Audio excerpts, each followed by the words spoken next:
بسم اللہ الرحمن الرحیم۔ السلام علیکم ناظرین، میں طارق اسماعیل ساگر آپ کی خدمت میں تصویراتی جنگ کے حوالے سے جو کامیابیاں ہمیں گزشتہ ایک سال میں حاصل ہوئی ہیں ان پہ کچھ گفتگو کرنے کے لیے حاضر ہوا ہوں۔ ناظرین کرام، میرے نزدیک جو جدید لڑائی ہے اس کا بہترین جو استاد یا اس کو جو اس کا گرو ہے وہ سن تزو ہے۔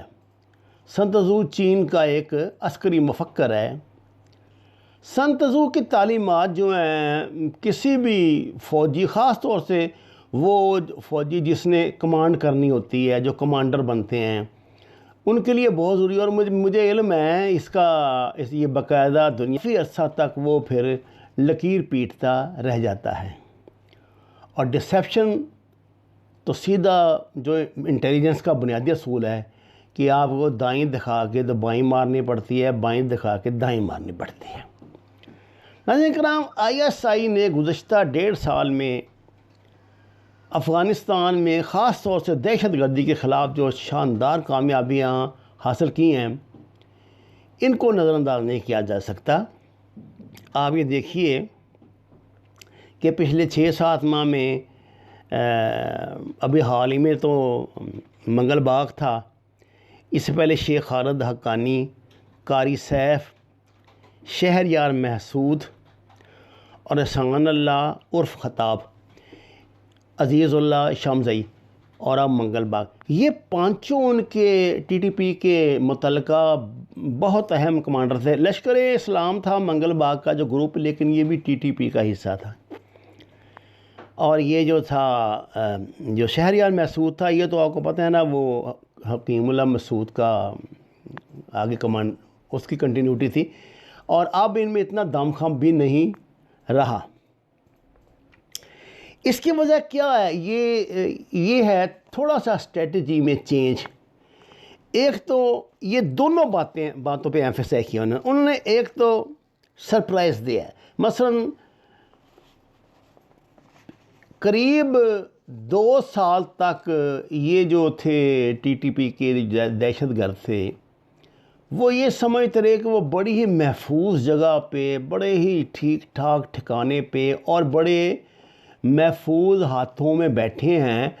کم از کم پاکستان کی ہمت نہیں کہ وہ افغانستان کے اندر آ کر کارروائی کرے اور انہیں مار دیں۔ ان سب کو ISI نے اندر جا کے مارا ہے، ان کے گھر میں گھس کے مارا ہے، اور بڑے بڑے ڈینجر، یعنی ایسی بات ہے ننگرہار میں، ادھر جلال آباد کے نزدیک یا دوسرے بارڈر پہ جہاں کہیں بھی ان کو مارا ہے، بہت خطرناک اور محفوظ ہاتھوں میں، جہاں ان کے اپنے لوگ وہاں سینکڑوں کی تعداد میں ان کے حامی موجود تھے، اور انڈیا کی پوری پروٹیکشن تھی ان کو، NDS کی پوری پروٹیکشن تھی ان کو۔ اس سے پہلے اصل میں ہوتا یہ تھا کہ جو لوگ یہاں موجود ہوتے تھے ان کو مارنے کے لیے پاکستان کو عموماً CIA سے درخواست کرنی پڑتی تھی۔ یہ دونوں انٹیلیجنس ایجنسیاں آپس میں اطلاعات کا تبادلہ کرتی ہیں، ایک دوسرے کے ساتھ تعاون کرتی ہیں، اور آپ نے دیکھا ہوگا اکثر جو اس پہلے خبریں آیا کرتی تھی، جو بڑے بڑے تھے نا یہ کمانڈر، یہ ڈرون حملوں میں مارے جاتے تھے۔ پاکستان کے اندر بھی جو TTP کے لوگ تھے وہ ڈرون حملوں میں، امریکن ڈرون حملوں میں مارے جاتے تھے۔ شاید ہماری اتنی کیپیسٹی نہیں تھی اس وقت، یا شاید اس وقت ہمارا اتنا کنٹرول نہیں تھا معاملات پہ، لیکن الحمدللہ اب ہمارا معاملات پہ کنٹرول ہو گیا، اور ہماری کیپیسٹی بھی ہے اتنی کہ ہم ان کو جہاں چاہیں چیلنج کر کے مار بھی سکتے ہیں۔ پاکستان نے خوست بارڈر سے خاصا دور ہے، قندھار سے آگے ہے خوست، خوست قندھار کے پاس ہے۔ خوست تک میں پاکستان نے جا کے BLA کے جو تھے بگوڑے، جو وہاں چھپے ہوئے تھے دہشت گرد، ان کو مارا ہے، اور حال ہی میں بھی انہوں نے 2-3 جو کمانڈر ہیں ان کے وہ مارے ہیں۔ ایک تو بات آپ یاد رکھیں کہ اس سلسلے میں ظاہر ہے افغان آرمی نے تو ہم سے تعاون کیا نہیں ہوگا، کیونکہ وہ تو ظاہر ہے نارتھ کے لوگ ہیں زیادہ، اور وہ انڈیا ہیں۔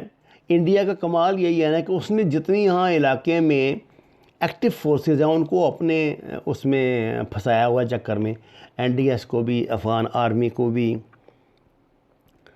طالبان کا جو حقانی نیٹ ورک ہے وہ پاکستانیوں سے بہت زیادہ تعاون کرتے ہیں، سچی بات ہے، لیکن یہ لوگ رابطے میں تو یقیناً رہتے ہوں گے، لیکن وہ میرا خیال ہے ان کو وہاں اندر مار کر کوئی اپنے لیے نئی مصیبت کھڑی نہیں کر سکتی۔ دیکھیں نا، اگر وہ پاکستان کے عشق میں یا پاکستان کی محبت میں انہیں ماریں گے تو یہ لوگ فی الوقت تو یہ ہے نا، یہ صرف پاکستان کے خلاف کام کرتے ہیں، آمنے ٹھکانے پہ چلے جاتے ہیں، یہ طالبان کو نقصان نہیں پہنچاتے۔ اگر طالبان ان کو چھیڑیں گے یا ان کو ماریں گے اور ان کو پتہ لگ جائے گا، اگر مظفر یا منگلوار کو یہ پتہ کہ لوگوں کو یہ پتہ لگ جائے کہ اس کو مارنے والے جو ہیں وہ طالبان کا کوئی گروپ ہے جو پاکستان کی حمایت میں، تو وہ طالبان سے پر حملے شروع کر دیں گے اور وہ ایک نیا ماز طالبان اپنے لیے کھول لیں گے۔ ابھی پھر وقت یہ ہے کہ داعش جو ہے اس کا گٹھ جوڑ بھی ان کے ساتھ اجیت ڈوال کروا گیا ہے، آپ کو TTP، داعش اور بھی جو وہاں اینٹی طالبان گروپ ایکٹیو ہیں، اینٹی پاکستان گروپ ایکٹیو ہیں، ان کا اتحاد بنا گیا BLA کے ساتھ، بلوچوں کے ساتھ۔ اور یہ وہاں یہ لندن میں میٹنگ ہوئی تھی، میں نے اس زمانے میں آپ سے عرض کیا تھا، تفصیلاً بھی عرض کیا تھا کہ کون کون اس میں شامل ہوا تھا، کیا ہوا تھا۔ اب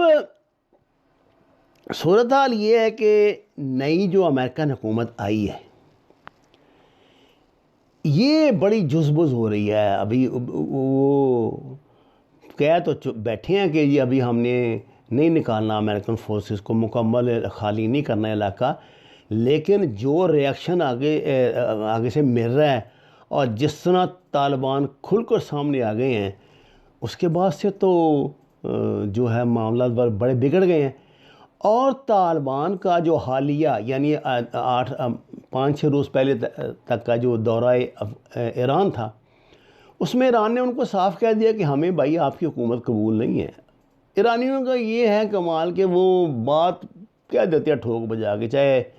اس کے کانسیکوینسز انہیں کتنی برداشت کر لیں، وہ تو لڑنے مرنے پہ بیٹھے ہوئے ہیں، ظاہر ہے۔ انہوں نے طالبان کو صاف کہہ دیا کہ ہم آپ سے نا یہ شیعہ مفادات پہ تو تعاون کر سکتے ہیں، لیکن یہ ہے کہ ہم آپ کو نہیں، آپ کی حکومت، صرف آپ کی حکومت نہیں قبول کریں گے جب تک کہ اس میں تمام طبقات، یعنی خاص طور سے ان کا جو ہرات والا علاقہ ہے، ان کا ہزارہ جو ہیں، ان کی نمائندگی آپ کی حکومت میں موجود نہ ہو، یا دیگر جو پرو ایرانی جو ایران جن کو سمجھتا ہے ہونا ضروری، وہ بھی یہ نہیں نہ چاہتا کہ بھئی طالبان وہاں اکیلے قبضہ کر لیں اور ایران کے لیے کوئی عذاب کھڑا کر دیں، کیونکہ وہ بھی تو کسی وقت پھر اپنی آئی پر آ ہی سکتے ہیں نا، طالبان بھی، ایسی بات تو نہیں ہے۔ تو ایران کی طرف سے مایوسی، اور دوسرا جو میں 2-3 دن سے بلکہ اب 10-15 روز سے آپ کو بار بار بتا رہا ہوں، جو ایران کو ایکٹیو کیا جا رہا ہے، اب یہ ایران کو بذریعہ انڈیا معاملات میں انوالو کرنا، اتنی جرت اکیلے انڈیا کی تو ہو نہیں سکتی ہے۔ تو میں آپ کو ایمانداری سے بات بتا دوں، اس بات میں کوئی شک نہیں کہ چین نے انڈیا کی مطلب ریڑھ کی ہڈی توڑ دیا وہاں پہ چابہار سے، کہ یہ چابہار تک تو خیر کنٹرول ہے ابھی انڈینز کا، اس نے جتنی کہ انویسٹمنٹ وہاں کر دی ہے ایران میں، انڈیا کی چانسز تو ختم ہو رہے ہیں۔ انڈیا کے پاس پیسے تو نہیں نا، اب تو جنگ، جس کے پاس پیسے ہوں وہی جنگ جیتتا ہے، وہی اس کی حکومت بنتی ہے، اسی کا جو سچ ہے سچ سمجھا جاتا ہے، اسی کا جھوٹ جھوٹ سمجھا جاتا ہے۔ تو انڈیا صرف یہ چین کے انتقام میں نہیں کر رہا، یہ ایک لمبی پلاننگ ہے، بڑی گریٹ گیم یہ ہو رہی ہے جو اگلی ہے۔ اس میں ایک انویزیبل بلاک بن رہا ہے، جیسے پاکستان کا تو ویزیبل بلاک بن رہا ہے، پاکستان ہے، یہ جی پاکستان ہے، اس میں چین ہے، اس میں روس ہے، اس میں ٹرکی ہے۔ اب ایران کو اب پہلے تو کہا کرتا تھا میں، اب ذرا میں کہتے ہوئے ڈرتا ہوں، قطر ہے، اس میں کوئی شک نہیں، قطر ہے اس میں وہ جناب شمالی کوریا ہے، یہ میں پہلی باری نام لے رہا ہوں آپ کے پاس، اس میں جناب وہ آپ کا یہ ملیشیا ہے، اس میں انڈونیشیا ہے، اور اس طرح کے ممالک ہیں۔ لیکن اب جو ایران ہے یہ سلپ کر رہا ہے دوسری طرف۔ اب جناب والا جو صف بندیاں نظر آ رہی ہیں مجھے، اس میں انڈیا، ایران، سعودی عرب، امارات، اسرائیل، یہ 5 بڑے کھلاڑی ہیں، اور ان کے والد صاحب ہیں اوپر امریکہ۔ یہ ہیں 6 وہ کھلاڑی، 5 کھلاڑی جو امریکہ نے اتارے بطور کیپٹن میدان میں۔ پاکستان میں ہونے والی نیوی کی جو ایکسرسائزز ہیں، امان 21 ہے غالباً اس کا نام، ہاں جی، یہ جو ہیں انہوں نے انڈیا کو بڑا پریشان کیا ہے۔ وہ حیران ہے، پاکستان نیوی میں اتنی کیپیسٹی موجود ہے کہ 45 کنٹریز کو اس نے میزبان بنایا اپنا، اور ان کی کمانڈ جو پاکستان کا وائس ایڈمرل کر رہا ہے، ان مشقوں کی کمانڈ۔ تو یہ پروفیشنلزم کی جیت ہے ایکچولی۔ میں آپ کو بار بار یہ بات جو کہتا ہوں نا بہت عرصے سے، کہ پیشہ ورانہ جو آپ کی صلاحیتیں ہوتی ہیں نا، یہی کام آتی ہیں مشکل وقت میں۔ اور میں نے دیکھا ہے کہ اگر آپ میں پیشہ ورانہ صلاحیتیں موجود ہیں تو آپ تعداد میں تھوڑے ہونے کے باوجود بڑی فوج کو ہرا بھی سکتے ہیں اور بہترین نتائج بھی دے سکتے ہیں، جیسے پاکستان کی فورسز دے رہی ہیں۔ وَمَا عَلَيْنَا إِلَّا الْبَلَاغُ الْمُبِينُ۔ ناظرین کرام، درخواست ہے قرآن اور نماز کو ترجمے کے ساتھ جانیے، ہمارے چینل کو سبسکرائب کریں، لائکس دیں، شیئر کریں، اور سچ کے سفر میں ہمارا ساتھ دیں۔ آپ کا بہت شکریہ۔